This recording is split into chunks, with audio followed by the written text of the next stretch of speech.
Hello. I don't remember the last thing that I said. I was just sitting here, sitting at my desk, and I'm like, I haven't updated on the shot or my situation or anything in a while. So I have my calendar here so that I can be reminded of like dates and stuff like that. So I think my last video was about the effects of Luprin. I don't know what point I was at, but sorry, I just sat down. I'm not huffing and puffing. I just sat down. So let's start here. November the 14th would make 3 months of being on Luprin. And also on November 14th, I had a doctor's appointment, a follow-up. Yikes, I didn't put the other date. There was another date. I don't remember when I did my MRI for that. It was like the week before. I'm sorry, not an MRI, an ultrasound. And what kind of frustrated me was that my doctor would order an ultrasound when the first ultrasound, which was back in August, didn't show anything. And then the MRI showed everything. So why would you order an ultrasound? But whatever, we're gonna roll with it. Did the ultrasound, and just like I thought, they couldn't see much. But the way my doctor relayed the information to me is upsetting and disturbing, because she pretty much said, and let me go back, it's not my doctor. They are the doctors that are under the surgeon. I don't have a specific doctor when it comes to the surgeon, but my actual GYN is at a different facility. But she has access because she's still connected. Like, she works in an outside office, but these other doctors are in the hospital where the surgeon works. So this particular doctor, this time I saw a lady. The first time was a man. This time was a lady, and she pretty much told me that my fibroids they weren't affected by the Luprin, which to them is a flag that it could be cancer. And she wants to order an MRI. Well, of course I broke down. Started crying. She's like, I'm so sorry. Like, I'm not saying that it's cancer. You know, we just want to make sure, blah, blah, blah. But I'm like, you can't throw the C word around. You can't just be tossing the C word around when you talk about people's lives. So I had to bring it all together. My boyfriend was there. He wasn't in the room, but he was there. He was out in the waiting area. So walk out, I'm explaining to him. And then, of course, I'm getting emotional again. And he's just like, it's okay, don't worry about it, blah, blah, blah. And I'm like, now they want to order an MRI. That stuff is expensive, blah, blah, blah. And he's like, why are you worried about the money? Who cares about that? You get your health together, blah, blah, blah. So I'm like, okay, fine. I'm so sorry. I probably shouldn't be doing this, but I'm actually working while doing this. But, so that happened. That was November the 14th. And she ordered the MRI. They called me to do the MRI on the 26th, which was was that last Monday?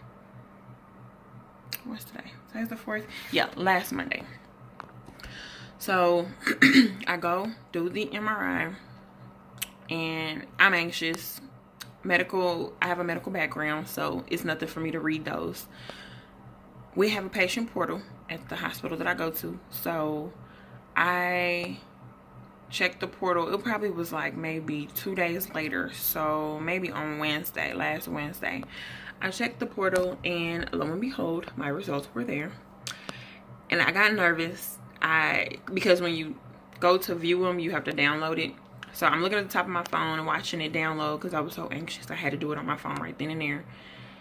And as it said, it was complete. Like, I kind of had to take a deep breath before I opened it, because I did not want to see anything about, you know, no shrinkage, about cancer, I didn't want to see that. But at the same time, I do want to know.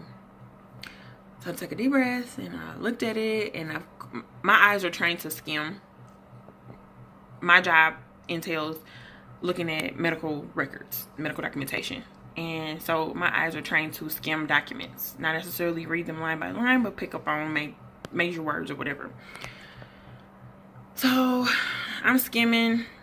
The first thing I see is shrinkage. So I'm like, bam, I knew it. So I'm still skimming, and I see, what did it say? Something about I'm trying to get the right word. I'm about to mess it up.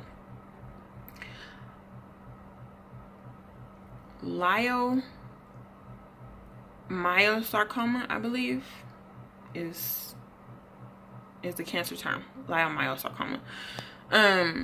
I see that word, and so then I tracked back, and then it was like no visible. I forgot the exact verbiage. Dang, and I don't have it. It's in my room, and that would be too much to move around. Pretty much it said that there was no reason to believe that it was cancer. So when I go back and I actually look at the medical records, it showed that there was, the largest one didn't have a lot of shrinkage. It just a little bit, like point something centimeters. But then there was another one. It was a huge difference. It went down like 3 centimeters in both directions. So like in height and width or something like that. And then it was like a lot of them are God, what is the word? Oh my God. Effects of luprin, memory loss. But I'm not really gonna blame it on that per se. That's kind of just me. I'm just kind of like that sometimes. God, when I think of the word, I'm gonna say it. But pretty much, a lot of my fibroids have gotten to the point where they're deadened, and I'm like, that's even more gross. Like, it's one thing to have something foreign in you that's feeding off of you, and then it's another thing to have something that's just dead in you and just sitting there, like taking up space. So calcified, that's the word. I knew I was gonna get it. A lot of them are calcified, which means there's been no blood flow to it, so it's starting to die from the outside going inward, and it looks like, to them, they said it looks like they're completely dead. So it must be like some smaller ones or something. So that had me so excited, like super excited. I screamed. I started to cry. I didn't cry, but I kind of like water-eyed, you know. So that happened, and then before the MRI was made, my doctor had already scheduled an appointment for 4 weeks. So I go see him again on December the 12th. By the way, today is December the 4th. Today is Tuesday, December the 4th of 2018.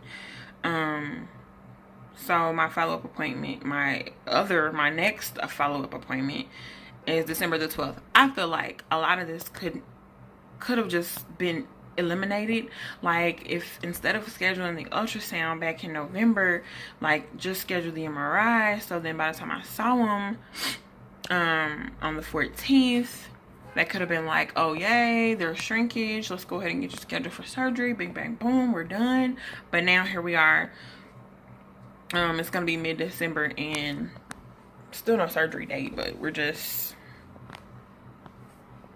I don't know what they're gonna tell me. Like, I already know there was some shrinkage, so it's not cancerous. So when's the surgery date? That's what I feel like telling her when I go in there.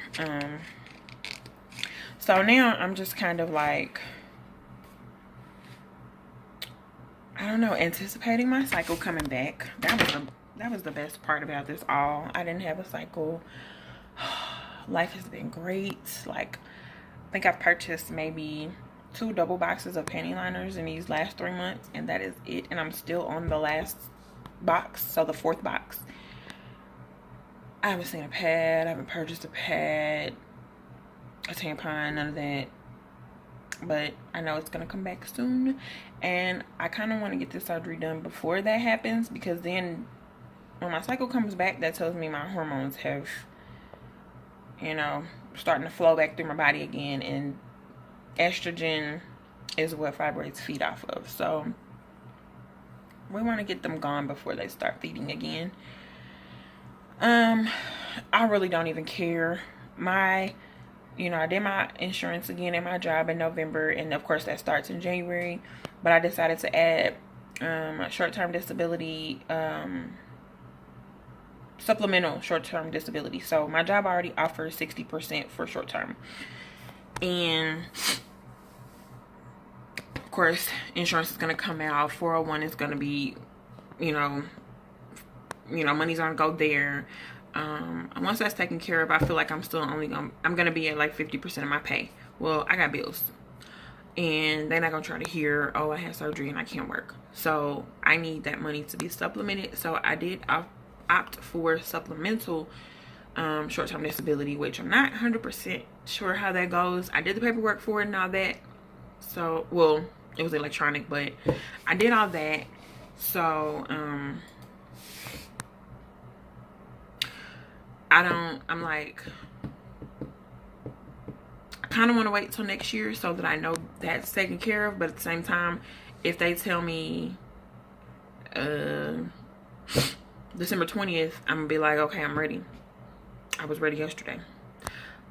So I don't know, I'm just kind of like, which that still might be okay because I still have to go through FMLA. So that's a whole nother thing. I'm at about 11 minutes, so this is okay. With my job, I already talked to HR, and they told me that after the surgery date, I have to do 14 days of FMLA. And then on that 15th day is when short-term disability kicks in. So during FMLA, that just secures your job. You have to use any vacation time that you have if you want to get paid. Otherwise, you won't be getting paid, but your job is secure until short-term disability kicks in, but you have to go 14 days. So as of right now, today, I only have 5 days of vacation. The 14 is including weekend. So technically 10 days. You have to go through 10 days of FMLA. I only have 5 right now. And for my appointment next week, I'm taking half a day.